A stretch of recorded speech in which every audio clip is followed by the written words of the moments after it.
Nabiralarimni shu maktabga olganimizdan juda ham xursandmiz. Xursand bo'lishimizga sabab bolalarimizga bu yerdagi bo'layotgan e'tibor, darsga mukammal yondashib berilayotganligi, ayniqsa zamonaviy uslubda bilimlarni kitobdan tashqari mukammallashtirib, hatto ustozlar o'z ustida ishlagan holda faqat kitobga yondashmagan holda ta'lim berayotganligini bilib juda ham xursand bo'ldik. Sababi qizlarimiz kelganda biz ulardan dars jarayonini so'rab turamiz. Hammadan ma'qul kelgani yana bir tarafi bolalarni qiziqtirib dars o'tayotganligi.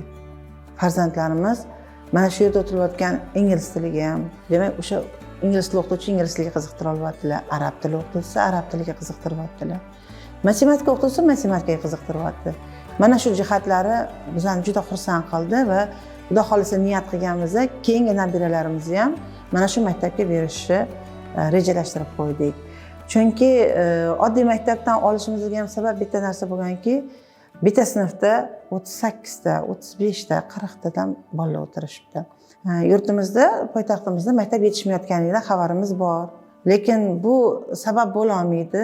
Chunki 40 minut mobaynida o'qituvchi 35 ta bolani tinchlantirib, u qachon tinchlantiradi va qachon ularga dars bera oladi? Qachon ularning bilimini tekshira oladi? U sal nimaga to'g'ri kelmaydi-da, statistikaga bo'yicha ham to'g'ri kelmaydigan narsa. Chunki vaqti kelsa uyda 5 ta bolamizni evlolmasak-da, o'qituvchidan 40 ta bolani evlab, ularga bilim bergin deyishga, talab qilishga haqqimiz yo'q. Shuning uchun ham tinchgina biz shu maktabga oldikki, bu yerda o'quvchilarning sonini me'yori bizga juda ma'qul keldi. 20 ta, 21 ta bola o'qiyotgani, chunki o'qituvchi ham darsini bolalar qancha o'zlashtirganini aniqlashyapti va ular qanchalik dars bera olishyapti. Ya'ni o'sha dars jarayonida ham yangi darsni o'zlashtirishga berishyapti va eski darsni bolalar qanchalik o'zlashtirganini erinmasdan, malollanmasdan hammasini tekshirib chiqishadi. Mana shu tomondan bizga juda ma'qul keldi. Biz xursandmiz. Bizni yurtimizda, bizning poytaxtimizda shunaqa maktab ochilganligini ko'rib juda xursand bo'ldik. Xudo xolisa 15 ta nabiram bor. Hozircha 2 tasini berdik. Keyingilari ham mana keyingi yil 1-sinfga chiqishni boshlashadi va niyatimiz qolgan bolalarimizni ham, farzandlarimizni ham mana shu ta'lim dargohiga bermoqchimiz. Sizlarga ham maslahat berardim, bir kelib ziyorat qilib chiqib ketsanglar ham bo'ladi. Xonalar, jihozlar, o'qituvchilarning muomalasi, ayniqsa odob axloqqa e'tibor berganligi juda bir maqtovga loyiq ish bo'lyapti. Chunki farzandlarning tarbiyasi odob axloqi bilan hozir hatto uyda ota-onalar ham shug'ullanayotgani yo'q. Shuning uchun ham men shu maktabdan, shu ta'lim dargohidan juda xursandman. Juda ham xursandman. Sog' bo'lsin, salomat bo'lsin. Alloh yana bularga kuch-quvvat bersin. Yana shunaqa bilim dargohlarini ko'pini ochsin va yurtimizdagi farzandlarimiz kelajakda shunaqa ilmli, aqlli, odobli, tartibli, kattani katta, kichikni kichik deb biladigan, hurmat doirasini o'zlashtira oladigan farzandlar bo'lib tarbiyaga yetishadigan qilib o'stirishyapti. Biz ulardan xursandmiz va bularga omad tilab qolamiz va juda xohlardim, juda ham xohlardim. Hamma maktablar, hamma maktab muassasalari mana shu maktab Grant ta'lim maktabidan o'rganishsa, maslahat olishsa, ko'rib chiqsa, o'rganib chiqsa-da va o'zimiz yurtimizga barcha maktablar ham xuddi shu yo'nalishda dars olib borishsa, menimcha katta yutuqqa erishib, kelajakda haqiqatan bolalarimiz, kelajakdagi yoshlarimiz hammasi yaxshi inson bo'lib voyaga yetishadi degan umiddaman. Bizani uyda qo'ymaydi. Ana shu darsimni oxirigacha menga yetkazishib boring. Masalan, o'sha bayon bo'ladimi, savolga javob bo'ladimi? Qisqaroq, yengilrog'ini bersak, yo'q deydi. Kengroq qilib berish kerakligini so'raydi. Keyingi vaqt kelsa YouTubedan qidirib ham birgalashib topamiz va juda ham aytaman, men o'zim nafaqadagi o'qituvchi bo'lib turib, to'g'risini aytsam, biz ham shunaqa dars bermaganmiz. E'tibor juda katta. Bola ham shu narsani o'rgangan. Birinchi sinf bolasi yarim yilda har bitta darsga, xoh rasm darsi bo'lsin, xoh musiqa darsi bo'lsin, hammadan ajoyib menga yoqadigani o'tirib olib arab tilida gaplashasiz, bilmasak ham bo'pti, birga o'tirib gaplashamiz deymiz, gapirmaganimizga qo'yishmaydi. Doska olib keltirib qo'yishgan, doskaga yozishadi. Hatto menimcha kelajakda menimcha bu qiz bola pedagog bo'lsa kerak deb o'ylayman Xalit bilan. Chunki doskaga chiqib olib, doskada yozib bizaga o'sha rus tili darslarini, ingliz tili darslari, arab tili darslarini doskaga yozib ko'rsatishadi. To'g'risini aytsam, ota-onasi ham xursand, men ham xursandman. Shuning uchun ham mana shu maktabni tanlamoqchiman boshqa nevaralarimga, xudo xolasa. Chunki faqat dars berib o'tib ketishmayapti-da bular. Bular faqat dars berib o'tib ketmayapti. O'sha bergan darsni so'rab olishyapti. Uyda ham shunaqa. Agarda bolaga ish buyursangiz, keyin uni so'rab olmasangiz, bola "Baba, ota-onam so'ramaydi-ku" deydi. Bu yerda ham xuddi shu narsa-da. Bolaga uy vazifa berilyapti, yangi dars o'tilyapti. Keyingi safar shu bola qanaqa o'zlashtirdi degan savolga o'zligi so'rab olishyapti boladan. Mana shu eng kerakli. Pedagoglar bilishi kerak bo'lgan, pedagoglar qilishi kerak bo'lgan narsa. Ana endi 20 ta, 20 ta boladan, 18 ta boladan o'qituvchi bemalol so'rab, talab qilib o'zlashtirishiga harakat qilishyapti. Shuning uchun menimcha bu yerda yana ikkalasi ham a'lo bahoga bitiryapti. Biz undan xursandmiz. Biz xohlagan narsa ham shu edi. Shunchaki 5 emas bu. Shunchaki 5 emas. Haqiqatan farzandlarimiz shu 5 ga loyiq darajada ta'limni bular berishdi. O'sha 5 baho ham to'g'risini aytsam bu o'qituvchilarning 5i o'zi aslida. Ularning bergan mehnatligi. Shuni albatta bulardan men minnatdorman. Olib kelganimizda birinchi savolimizga bular ta'lim va tarbiya birgalikda olib boradi. Vaqti kelsa uyda ota-ona bera olmayotgan tarbiyaga bu yerda e'tibor bor.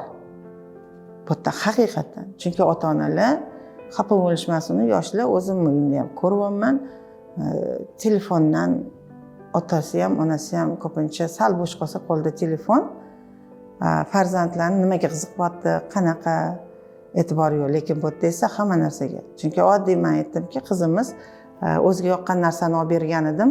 Shuni sinfiga olib kelishga ruxsat bermabsizlar desam, ustoz, direktor aytibdilar. U olib kelib ko'rsatsa, boshqa bolani ko'nglini qisib qolishi mumkin. Uni ota-onasi olib bermasligi mumkin. Ular olib bera olmaydi demayaptilar. Bu yerda uровень normal, hammaniki nima yetarli. Ota-ona olib bera oladigan, lekin bee'tibor ota-ona bo'lib olib bera olmasa, qarangki, kichkinagina murg'akkina qalbiga direktor e'tibor beryaptilar-da. Narigi bolani ko'ngli qisib qoladi. Shuning uchun biz ruxsat bermaymiz. Soat taqish mumkin emas, nimaga? Narigi bola qo'lida yo'q, u xafa bo'lib qoladi. Telefon tutish mumkin emas, nimaga? Qaysidir bolaning qo'lida telefoni yo'q. Bola chalg'imasin. Ko'rasizlarmi? Hamma narsa kichkina detalni ham esdan chiqarishmayapti. Bu uyda qilish olmayapti. Uyda farzandi telefondan ajrata olmayotgan paytda bular juda chiroyli ajratishyapti. Ko'chada bolalar bir-biri bilan o'ynab maqtanayotgan paytda arzimagan narsasini ham ko'chaga maqtanib olib chiqishadi. Bu yerda shu narsaga ham e'tibor berishgan qarang. Bu tarbiya-da. Ya'ni maqtanmaslikka, birovni o'qitmaslikka o'rgatishyapti bu yerda. Men xursandman. Eshikdan kirganda o'zi seziladi. Sizlar ham kirganda sezgan bo'lsangiz kerak, chunki kirganda bolalarning salomlashishini o'zini qarang, qo'li ko'ksida yo'l berib o'tib ketyapti. O'zidan maktablarni ayblamoqchi emasman, lekin endi oddiy maktabda bir tanaffusda bir borib ko'ring. Sizga tegib urilib, papkasi bilan urilib o'tib ketsa ham e'tibor bermaydi. 4 tadan bittasi salom bersa beradi, qolgani esiga kelmaydi. Endi o'qituvchilar aybdormi desangiz, kechirasiz u. Uyda ota-ona yo'llamayotgan bolani o'qituvchining vazifasi o'zi ta'lim berish, tarbiyani ota-ona berish kerak. Lekin bu maktab ta'limni ham, tarbiyani ham o'zligi bo'yniga olishgan. Demak, fojia farzandlarning ustida ota-onalar ishlamayotgani va hammasini o'qituvchidan talab qilayotgani. Fojianing kattasi shu. Hech kim bolasini kelajagiga qiziqtirmayapti. Endi savol beraman doim. Nima uchun ishlayapsizlar? Bizning paytda mana SSR payt deymizda 8 soat ishlashgan bo'lsa, hozir 14 soat ishlashga to'g'ri kelyapti otalarni. Onalarning ko'p uyda-yu. Lekin kim uchun ishlayapsan? Ishlab kelib charchab kelyapman. Bola bilan ovqatlanishni xohlamayapti otalar. Nimaga desa, men charchab kelganman, shovqini kerak emas menga. Bolalarimsiz ovqat yeganimni eslolmayman. Ota-onamiz ham yig'ilib kelib biz birga o'tirganmiz. Mana ikkita pokoleniya aytyapman-da, hali ikkita avlod. Ya'ni bobolarim bor paytda biz kitob do'koniga olib borib, kim o'zi xohlaganini olsin desam, bolalar nima olishni bilmay dovdiraganda men yig'lagan bo'lardim. Bolaning saviyasi past ekan deb. Lekin qaranglarki, bolalarni yaxshi qiziqtirish olgan ekan, farzandlarimiz ensiklopediya kitobini tanlashdi. Menga yoqdi. Keyin demak kitobda berilgan mana shu maktabdagi darslikdagi kitobda hikoya o'qidi. Shuni kitobi bor ekan. Navaram borib, 4-sinfdagi o'sha Omina navaram borib, xuddi o'sha kitobni o'zi bir 2 varog'ini o'qigan. Qisqa bo'lak olib beriladi-yu. Shu qisqa bo'lakni kitobini sotib oldi. Nega? Shuni boshdan oxirigacha o'qimoqchi. Demak, o'qituvchi qiziqtira olibdi, ko'rdingizmi? Bolani kitobga qiziqtirish kerak. internet, telegram, nimaga emas, YouTube'dagi rang-baranglarga emas, hayotda zavqlanishni o'rgatishimiz kerak. Endi bu narsalarni maktabga 8da kelib 5da ketyapti, nima deydi, bola charchadi. Yo'q, charchamaydi. Kechirasiz telefonda rangli narsalarni ko'rib charchamaydi-yu, kitob o'qisa charchaydimi? Kitob o'qisa o'zi tasavvurga ega bo'ladi. O'ta tayyorda. Bola tasavvur ham qila olmaydi-da. Kechirasizlar, bu ketishda davom bo'lishi ham hech gap emas-da.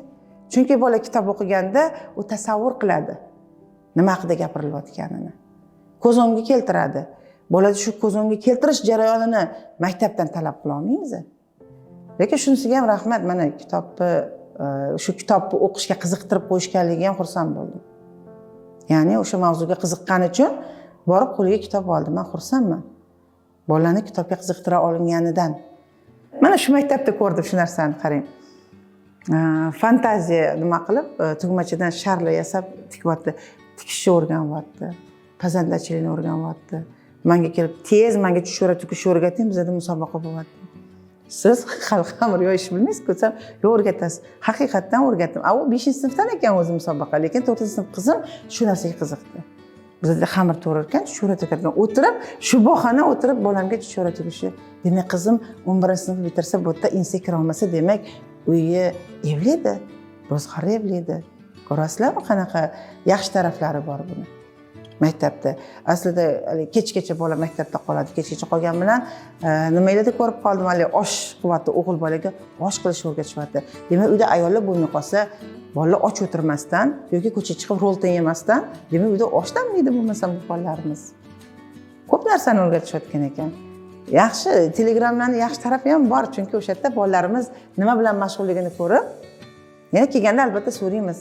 Siz ham qila oldingizmi? Nima qildingiz? Qanaqa qilinar ekan? Nima qilinar ekan? O'shaning uchun aslida farzandlarni ta'lim tarbiyasiga e'tibor.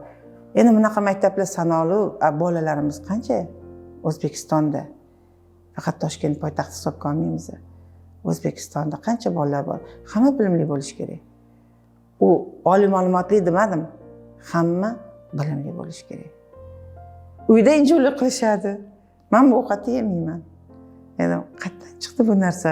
Hech bir biz ham unaqa bo'lmasdi. Nima ovqat suzsak, o'shani yeyishardi. Nega uni yemayman, buni yemayman? Menga kartoshka qovurib bering deydi, menga tuxum qovurib bering deydi.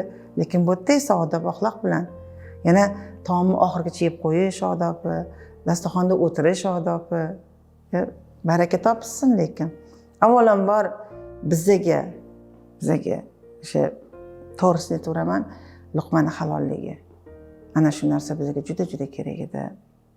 Ota-ona bera olmayotgan, ota-ona yetkiza olmayotgan, ota-ona o'tkazib taomlantira olmayotgan narsani taomlantirsa, ota-ona bera olmayotgan o'sha kirish, eshikdan chiqish odoblarni o'rgatsa, undan ortiq yana nima kerak? Ayniqsa ota-ona hozir bolani sog'lig'iga, uroviniga loyiq ovqat qilmayapti. Nima topsa shuni shartta qilsa, bu yerda taomlarni bolani organizmiga e'tibor olingan holatda, yoshiga mos holatda taom berishayotganligi. Ya'ni bular ustozlar, ota-onalar bolaning sog'lig'iga e'tibor bera olmayotgan vaqtda bular e'tibor berishyapti. Juda yaxshi. Bu katta yutuq. Ota-onalarning yutug'i. Maktab emas, ota-onalarning yutug'i. Ota-onalar qila olmagan ishni maktab qilyapti. Repetitorga borib o'qita olmaymiz bolalarimizni. Bu yerda esa bolalar bilmadim qanaqa qiziqtirib o'qishyapti. Men o'zim hayratdaman. Chunki qatnashdida repetitorga har safar bormayman. Bitta gap bormayman. Bu yerda esa 5 olib kelyapti. Ya'ni bitta emas, 2 ta, 3 ta 5 olib kelsa, qo'yib tashlayotgandir desak, yo'q, juda chiroyli. O'sha doskada yozib ko'rsatishyapti menga.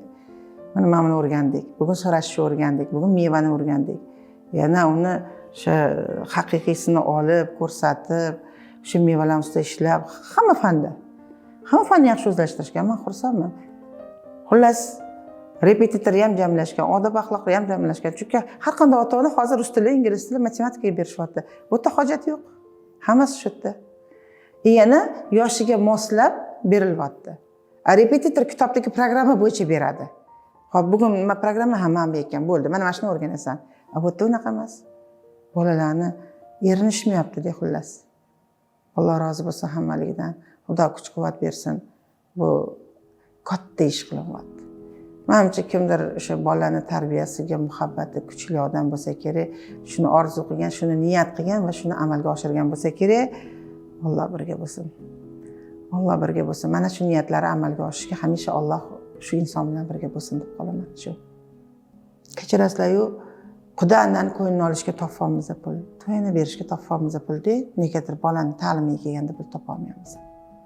Maktab tekin bo'lishga o'rganib qolganmiz-da. Lekin boshqa davlatlarda hammasida oddiy hol to'lashyapti. Kamroq yeylik, kamroq kiyaylik. Enimizni yoqtiradigan yengil bormi? Bir yetarli.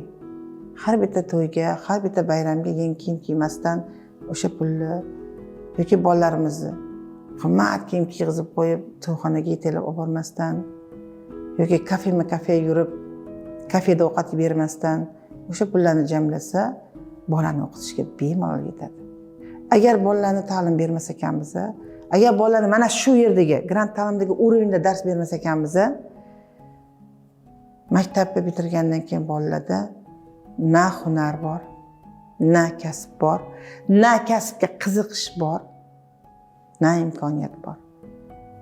Hozirdan aytaman, kelajakda agar bolalar hatto oddiy shofir bo'lib, insa kirolmaganda ham til bilmasang xor bo'lasan. Mana endi bizga kirib keladi, bo'mish deydi-yu. O'zbekcha so'z yo'q shekilli, chunki o'zbekda bo'mish bo'lmagan oldin. Endi bo'ladi. Mana endi bo'ladi. Chunki texnologiya o'sha rivojlanish bizning yurtimizga kirib kelyapti. O'sha mebellarni ishlab chiqarish, oldin qora ishchi bo'lib ishlasa ham kunini ko'ryotdi. Hozir qora ishchi kerak emas, texnologiya ishlatiladi. O'sha qora ishchi bo'lib kirib texnologiyani yurg'izish uchun ham bilimli bo'lish kerak. Faqat oliy ma'lumotli emas. Lekin grant ta'limga o'xshagan maktablarda o'qitmasak, chunki men xotirjamman-da, 11 bitiradi, agar qizimiz o'qishga kira olmasa, masalan, niyat qilamiz, hamma oliy ma'lumotli bo'lishni xohlaydi farzandini. Lekin o'qishga kira olmasa ham bilamanki, bolamda dasturxon atrofida o'tirish odobi, birinchi mana shundan boshlasak, kattalarga hurmat qilish odobi, kichiklarni izzat qilish odobi, rahm shafqat odobi, odoblardan. Bilim jihatdan esa hech bo'lmasa, gapini evlab gapira oladigan qilib. Hozir nutq ham rivojlantirilmayapti. Chunki adabiyotga qiziqtirmagandan keyin oddiy maktabda bola nutqi ham yo'q. Yana 11 bitirdi, qayerga boradi? Qaysi kasb egallaydi?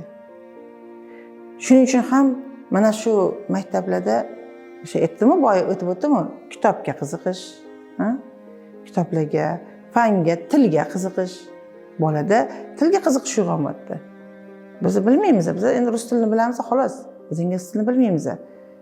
Arab tilini bilmaymiz, lekin shularni qiziqtirib o'qita olyaptimi? Demak, insa kirolmagan taqdirda ham 3 ta tilni bilib o'rganyapti. Birinchidan, ikkinchidan o'zini tilida evlab gapira oladigan. Sizlar yaxshilab e'tibor beringlar.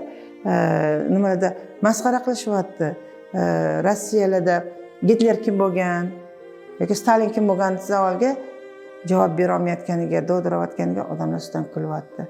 Nega kulasizlar? Axir ularga Gitler kimligini ta'lim berilmadi-yu. Stalinni o'rgatilmadi-ku, tarixda o'qidimi ular? Kim o'qitdi ularga tarixni? Nega ustidan kulinadi? O'qitilmagan narsani o'shancha javob bera olmayaptilar. Bizga o'qitilgan. Biz o'qiganmiz, 41-yil urush haqida kinolarni ko'rganmiz, kitoblarni o'qiganmiz. Hatto o'tmishdagi urush va tinchliklarni o'qiganmiz. Lev Tolstoy kitoblarini. Hozir hech narsa o'qitmasdan u hayotda erkak bo'lib, mard bo'lib, boshqa musofir yurtga borib ishlayapti-da, uni to'xtatib qo'yib jurnalist savol beryapti, savolga javob bera olmasa, unisidan kulishyapti. Bizning o'zbegimiz ustidan kulishyapti. U mard bo'lib, erkak bo'lib, xotin kishiga bo'lganim shu deb yonboshlab yotolmasdan musofir yurtga borib, qora terga botib ishlayapti-da, bilmaganiga ustidan kulishyapti. Ana endi bizani bolalarimizni bilimli qilib tarbiyalash. Ya'ni oliy ma'lumotli bo'lmaganda ham bilimli bo'lish kerak. Tarixni bilish kerak, tarix o'qitilyapti. Til bilish kerak, til bilish kerak. Til bilmagan uchun musofir yurtda qiynalishyapti. Aloqa tili, rus tili va ingliz tili aloqa tili, marhamat. Bolalarimiz hozirdan 4-sinfdagi nabiram nima deyapti desam, ma'nosini aytib bera olyapti. Endi 11 sinfga chiqqanda nima bo'ladi? Demak, bolalarimiz o'qishga kirolmagan taqdirda ham aqlli, ilmli bo'lish kerak. Oliy ma'lumot diplomi bo'lmasa ham bolamizni, lekin bilimli bo'lish kerak. Ana shu bilim uchun biz shu maktabni tanlagandik-da.